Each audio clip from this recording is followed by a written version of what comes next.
आदर्श शिक्षा निकेतन high school class 8 हम भारत की खोज का 5 लेसन पढ़ रहे थे, जिसमें मोहम्मद गजनबी और उसके बारे में, कई धर्मों के बारे में, सिख धर्म के संस्थापक के बारे में, गुरु नानक देव जी के बारे में, ठीक है, एक ईश्वर एक आत्मा के बारे में पढ़ा था। आज हम पढ़ेंगे बाबर और अकबर और भारतीयकरण की क्या प्रतिक्रिया थी। ये कौन थे बाबर और अकबर? बाबर और ये अकबर जो थे मुगल थे, और जो अकबर था वो मुगल खानदान का कौन सा शासक था? तीसरा शासक था। पहले बाबर, फिर हुमायूं, फिर अकबर, ठीक है। तो उन्होंने, उसके बाबा ने दिल्ली के सिंहासन पर 1526 में विजय प्राप्त की थी, ठीक है। उसके बाद क्या था? बाबर का व्यक्तित्व आकर्षक था, वह नई जागृति का शहजादा था, बहादुर और शासक था, और कला और साहित्य को एक साथ रखने का बहुत शौकीन था। उसी का जो वो था पौत्र यानी कि अकबर, उसने भी, वो भी कला और साहित्य में बहुत ज़्यादा प्रेमी थे। उन्होंने भी इसको व्यवस्था को पढ़ाने के लिए काफ़ी संघर्ष किया। 1526 में आरंभ होने वाले लंबे शासन के लगभग 50 वर्ष के दौरान बाबर ने काफ़ी कोशिश की कि स्वाभिमानी राजपूत सरदारों को अपनी ओर मिला लिया जाए। उसने एक राजपूत राजकुमारी से शादी भी की। किसने की थी? बाबर ने। उसने एक राजपूत राजकुमारी से शादी के बाद बेटा नहीं, उसने, अकबर ने, फिर उसके बाद जो उसका बेटा जहांगीर, इस तरह आधा मुगल जो है हिंदू राजपूतों से विवाह करके अपने राज्य को बढ़ाया था ना, कि ये खुद मुगल थे, परंतु इन्होंने राजपूत जो राजकुमारियां थी उनसे विवाह किया था और अपने राज्य को इस तरह से अब उनके साथ संबंध बनाए थे और आगे स्थापना की थी। तो राजपूत राजघरानों से संबंध बनाने से उनका साम्राज्य बहुत मजबूत हो गया था, ठीक है। इससे क्या हुआ था? केवल सरकार, प्रशासन और सेना का नहीं, बल्कि कला और संस्कृति और रहन सहन को भी इसने प्रभावित किया था।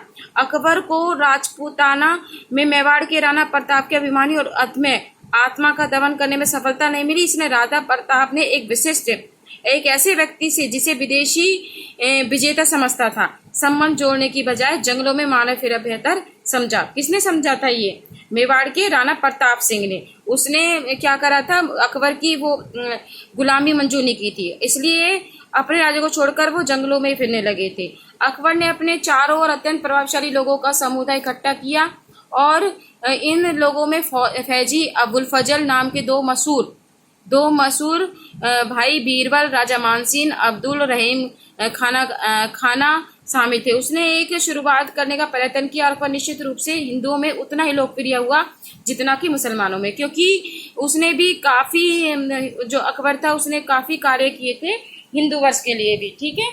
जैसे उनका तीर्थकर था, वो किसने मिटाया था? वो अकबर ने ही बंद किया था, जो कि हिंदुओं पर अपनी तीर्थ यात्रा करने पर लगाया जाता था। अब ये देखिए, साहित्य कला में उनकी विशेष रुचि थी। तो ये बुलंद दरवाजा जो आपका फतेहपुर सीकरी में पड़ता है, ये उसका है निर्माण भी किसने करवाया था? अकबर ने करवाया था, ठीक है।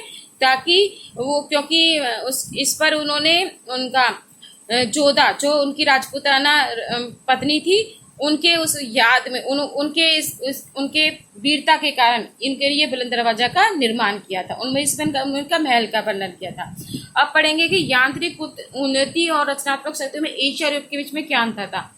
अकबर के दरबार के पुर्तगाली जेसुइट बताते हैं कि उसकी दिलचस्पी बहुत सी बातों में सबके बारे में जानकारी हासिल करनी थी। किसको? अकबर को। तो यदि अकबर इस तरह ध्यान दिया होता तो पता होता कि संसार के दूसरे हिस्सों में क्या हो रहा है। तो उसने सामाजिक परिवर्तन, ये लाल किला है दिल्ली का, ये देखिए।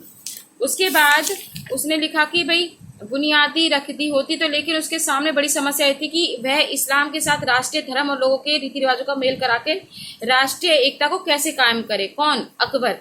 क्योंकि वो हिंदू और मुसलमान की जो रीति रिवाज है उनका मेल कराना चाहते थे। इस तरह भारत की सामाजिक स्थिति और बुनियादी अंतर पैदा नहीं कर सके। और उसके बाद भारत ने फिर अपना गतिहीन और अवैधानिक जीवन बनाया। अकबर ने जो इमारत खड़ी की थी वह इतनी मजबूत थी कि दुर्बल उत्तराधिकारी के बावजूद वह 100 साल तक कायम रही। सिंहासन के लिए शहजादों में लगातार युद्ध होते रहे और केंद्रीय शक्ति कमजोर पड़ती गई, ठीक है। और एशिया आलिशान मुगल बादशाहों का यश फैल गया। वास्तुकला की दृष्टि से दिल्ली और आगरा की दूसरी इमारतों की सजावट हुई। उसके बाद यहाँ देखिए, ये दे रखा है कि ध्यान देने की बात यह कि वर्गों का प्रभाव किस हद तक होता है।